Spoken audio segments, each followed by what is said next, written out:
नमस्कार बच्चों, मैं अंतिमा पांडे। आज हम कक्षा 6वीं की दूसरी इकाई की पाठ क्रमांक 4 सोना और लोहा यह कहानी पढ़ेंगे। यह जो है ये एक संवादात्मक कहानी है। तो इसमें दो धातुओं के बारे में बताया गया है, एक सोना और दूसरा लोहा। तो सबसे पहले हम लेखक के बारे में जान लेते हैं, फिर उसके बाद हम यह कहानी पढ़ना प्रारंभ करते हैं। बच्चों, आपको यह सोना और लोहा कहानी पढ़कर बहुत ही अधिक रुचि होगी, क्योंकि इसमें दो धातुओं के बारे में बताया गया है। बच्चों, सोना और लोहा इस कहानी के लेखक जो हैं उनका नाम श्री रामेश्वर दयाल दुबे जी है। आपका जन्म 21 जून 1908 में उत्तर प्रदेश में हुआ था और आपकी मृत्यु 24 जनवरी 2011 में हुई थी। आपकी जो रचनाएं हैं अभिलाषा, चलो चले, डाल डाल के पंछी, माँ यह कौन, फूल और कांटा आदि जो है आपकी प्रमुख रचनाएं हैं। आप प्रसिद्ध बाल साहित्यकार हैं। बच्चों, यह जो है कहानी है यह प्रस्तुत संवाद में ये दो लोगों के बीच में संवाद होता है, यानी दो धातुओं के बीच में, सोना और लोहा, इन दोनों धातुओं के बीच में संवाद होता है, यानी बात होती है। तो इस संवाद के माध्यम से, यानी दोनों जब आपस में बात करते हैं सोना और लोहा, तो उनके बात के माध्यम से इस कहानी में यह बताया गया है कि हमें रूप रंग की अपेक्षा सद्गुणों के महत्व पर जोर देना चाहिए, क्योंकि रंग रूप जो होता है वो सिर्फ ऊपरी दिखावा होता है, यानी ऊपर से दूसरों को आकर्षित करता है। लेकिन जो सद्गुण होते हैं वो हमेशा के लिए रहते हैं, और रंग रूप जो रहता है वह कुछ दिन के लिए होता है, फिर बाद में समाप्त हो जाता है। तो बच्चों, सोना और लोहा ये दो धातुएं हैं, दोनों का अपना अपना महत्व है। सोना जो है वह सुनहरा और चमकदार होता है और यह सबको प्रिय होता है, परंतु मनुष्य के विकास में लोहे का योगदान कहीं अधिक है। सोने को लोहे के स्थान पर प्रयोग नहीं किया जा सकता, तो इन सब में लोहे के अधिक महत्व को बताया गया है। तो बच्चों, आइए हम यह सोना और लोहा पाठ पढ़ना प्रारंभ करते हैं। बच्चों, आप सब ये पाठ पढ़ने से पहले सबसे पहले अपने सामने अपने अपने टेक्स्ट बुक को खोल कर रख लीजिए, क्योंकि टेक्स्ट बुक आपके सामने रहेगा तब आपको आसानी से यह पाठ समझ में आ जाएगा। तो बच्चों, हम ये पाठ पढ़ना प्रारंभ करते हैं। सोना, मैं स्वर्ण, मैं सोना, मेरी भी क्या शान है, जिसे देखो मुझे चाहता है, मेरे गुण ही ऐसे हैं। लोहा, नमस्ते, क्या कह रहे थे, मेरा रूप ही ऐसा है, मेरे गुण ही ऐसे हैं। सोना, मैं क्या झूठ बोल रहा हूँ, मेरा चमकता पीला रंग देख, संसार में मैं सबसे सुंदर हूँ। लोहा, सोने पहले यह तो बता कि तू तिजोरी से बाहर क्यों आया। लाख बार कहा कि तेरा बाहर आना खतरे से खाली नहीं, मगर तू मानता ही नहीं, तेरी रक्षा का भार मुझ पर है। तो फिर सोना क्या कहता है, राजा की रक्षा उसके नौकर चाकर करते हैं। लोहा, अच्छा, तू राजा और मैं नौकर, मेरे एक चाटे से तेरा रूप रंग बदल जाएगा, चल भीतर। सोना, भले ही तू मुझसे बड़े हो, मगर मुझे डांटने का तुम्हें कोई अधिकार नहीं। मेरे 10 ग्राम का मूल्य 25,000, तो तुम 25-30 रुपए में किलो के हो। लोहा, रुपयों में किसी वस्तु का मूल्य लगाना व्यर्थ है। देखना यह चाहिए कि कौन कितना उपयोगी है। सोने से पेट नहीं भरता, मैं सबका हाथ बटाता हूँ। तो बच्चों, ये जो कहानी है इसमें सोना और लोहा दोनों आपस में बात कर रहे हैं। सोना जो है वह अपने ऊपर बहुत ही गर्व कर रहा है, घमंड कर रहा है, और वो कह रहा है कि मैं सोना, मैं स्वर्ण, मेरी क्या शान है, क्योंकि सोना जो होता है वह सबके सिर पे, गले में, हाथों में, कानों में, हर जगह रहता है। और लोहा जो रहता है वो दूसरे उसका उपयोग करते हैं, उससे बहुत सारे औजारें, मशीनें ये सब बनती है, तो वो अधिक सबके काम में आती है। लेकिन सोना जो होता है वह सिर्फ पहनने के काम में आता है। तो इस तरह से सोना जो रहता है वो कहता है कि मेरा क्या शान है, मैं शान यानी ठाट बाट। तो इस तरह से वह कहता है कि मेरा क्या शान है। तो फिर लोहा जो रहता है वह कहता है नमस्ते, मैं लोहा हूँ। फिर वह कहता है कि तुम क्या कह रहे हो, यानी सोना से वह पूछता है कि तुम क्या कह रहे हो।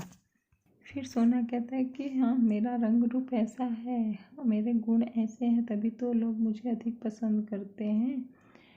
तो फिर जो रहता है सोना कहता है कि क्या मैं झूठ बोल रहा हूँ। तो फिर कहता है कि मेरा पीला चमकदार मुझे देख सब मुझसे अधिक प्यार करते हैं और मैं ही संसार में सबसे सुंदर हूँ, ऐसा सोना कहता है। फिर लोहा जो रहता है वो कहता है कि पहले तो बता, तिजोरी से क्यों बाहर आई। लोहा कहता है सोने से कि जा फटाफट भीतर तिजोरी के अंदर जा, क्योंकि तेरी रक्षा का जो भार है यानी जिम्मेदारी है वह सब मेरे ऊपर ही है, तो जल्दी से जा, भीतर जा। तो फिर सोना जो रहता है वो कहने लगता है कि मैं जो भी है उसकी रक्षा तो राजा के नौकर चाकर करते हैं, और फिर तुम्हें इतनी चिंता करने की क्या ज़रूरत है, तुम मुझे डांट नहीं सकते हो। माना कि वो सोना जो रहती है वो कहती है माना कि तुम मुझसे बड़े हो, लेकिन मेरी कीमत ज़्यादा है, जितने में मेरा 10 ग्राम 25,000 रुपये तक आता है उतने में तो तुम किलो के भाव से मिल जाते हो। तो फिर जो लोहा रहता है वह सोने को समझाने लगता है कि किसी भी वस्तु का मूल्य उसके कीमत से नहीं लगाया जाता है, वह देखा जाता है कि कौन कितना किसके अधिक काम आता है, और उससे ही लोगों के मूल्य को लगाया जाता है। तो फिर लोहा जो रहता है वो कहता है कि सोने से किसी का पेट नहीं भरता है, मैं सबका हाथ बटाता हूँ। फिर सोना भी कहाँ चुप रहने वाली है, वो कहती है अरे लोहे से कैसे पेट भरता है।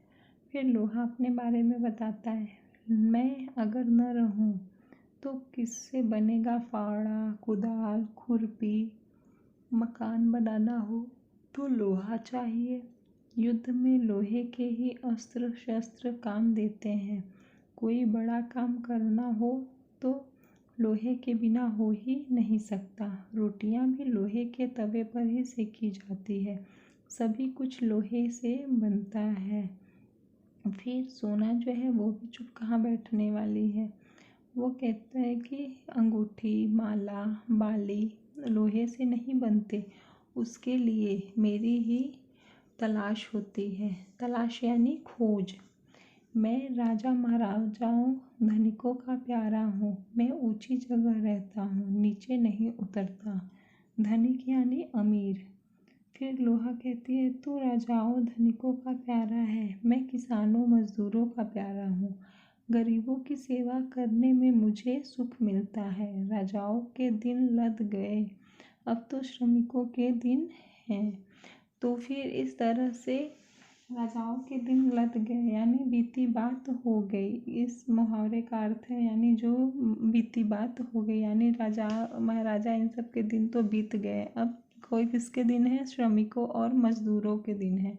इस तरह से सोना जो रहता है वह अपनी बखान करता रहता है, लोहा जो रहता है वह अपने बारे में बताता रहता है कि मैं सबके ज़्यादा जो गरीब मज़दूर लोग हैं मैं उनकी ज़रूरत हूँ और मैं उनको सहारा देता हूँ, मैं उनके काम आता हूँ। और सोना जो रहता है वो अपने बारे में ही बताता है कि वह धनिकों, राजा महाराजाओं के सिर पर रहती है और वह उनसे उनके शान को बनाए रखती है। तो फिर आगे हम देखते हैं कि सोना और लोहा फिर आगे क्या बात कर रहे हैं। सोना फिर क्या कहता है, मुझसे तो मेहनत नहीं होती, मैं तो आराम से रहता आया हूँ और रहना चाहूँगा। फिर तभी लोहा कहता है आराम हराम है, श्रम में ही जीवन की सफलता है। तुमने देखा है मैं कितना काम करता हूँ, मैं कल कारखानों में दिन रात काम करता हूँ, जो काम करेंगे उन्हीं का सम्मान होगा। सोना, तो मेरा अब क्या होगा दादा, मुझे घबराहट हो रही है। लोहा, तू डाल डाल मैं पात पात, डर मत सोने, मैं सदा तेरी रक्षा करता आया हूँ, आगे भी करूँगा, मगर अब तू घमंड करना छोड़ दे। सोना, छोड़ दूंगा भैया, मगर मेरी रक्षा करना। लोहा, अच्छा अच्छा, तू मेरा छोटा भाई है ना, चल भीतर चल, बिना पूछे बाहर मत आना। फिर इस तरह से सोना जो रहता है वो कहता है कि मुझे तो आराम करना पसंद है, मुझसे मेहनत नहीं होता है और मैं आराम करता आया हूँ और हमेशा आराम ही करूँगा। इस तरह से सोना जो है वह लोहे से कहता है। तो फिर लोहा कहता है, लेकिन तू ये नहीं देखा है आराम हराम है। फिर लोहा अपने बारे में बताता है कि तू नहीं देखता, मैं दिन रात कल और कारखानों में काम करता रहता हूँ और जो काम करता है उन्हीं का अधिक सम्मान होता है। ऐसा फिर लोहा सोने से कहता है। तो सोना जो है वह घबरा जाता है फिर लोहे की बात सुनकर, और फिर वो सोचने लगता है कि अब उसका क्या होगा, क्योंकि सबसे अधिक उपयोग तो हर जगह लोहे का है, तो मेरा क्या होगा। तो फिर वो लोहे से कहता है कि मुझे घबराहट हो रही है। तो फिर लोहा जो रहता है कि आखिर तू डाल डाल है मैं पात पात हूँ, मगर डर नहीं, तू डाल डाल मैं पात पात, इस कहावत का अर्थ है तुम निपुण हो परंतु मैं तुमसे अधिक निपुण हूँ। इस तरह से जो लोहा रहता है अपने अपने महत्व को बताता है, अपने गुण को बताता है कि किस तरह से उसका उपयोग हर जगह होता है। तो फिर वो लोहा कहता है कि मैं तेरी रक्षा करूँगा, लेकिन तू जो अपने ऊपर घमंड करती है वो घमंड करना छोड़ दे। लोहा सोने से कहता है। सोना कहता है, ठीक है भैया छोड़ दूँगा, लेकिन तुम मेरी रक्षा करना। तो फिर लोहा कहता, हाँ हाँ हाँ, अच्छा तू मेरा छोटा भाई है ना, चल भीतर चल, बिना पूछे बाहर मत आना। क्योंकि सोना जो होता है उससे चोर डकैत इन सब लोग लूट लेते हैं और लोहे को कोई पूछता भी नहीं है, वह कहीं पे भी आज़ादी से बिना किसी के डर के वह रह सकता है। लेकिन जो सोना होता है वह हमेशा सब तिजोरी में छुपा कर रखते हैं, इसके लिए सोने के जाने का डर रहता है, लेकिन लोहा कोई चोरी भी नहीं करता है, इसके लिए लोहा जो है वह अधिक गुणवान है। तो बच्चों, यहाँ पे इस कहानी के माध्यम से हमें यह बताया गया है कि हमें रंग रूप पर नहीं बल्कि सद्गुणों को महत्व देना चाहिए।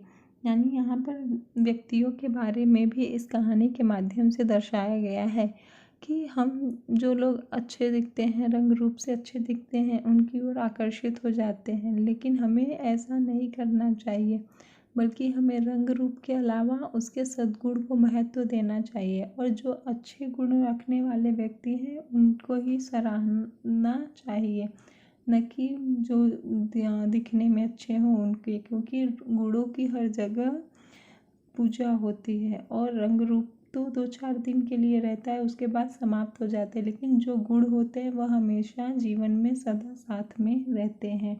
तो बच्चों, सोना और लोहा यह पाठ समाप्त हुआ। अब हम अगले वीडियो में मिलेंगे।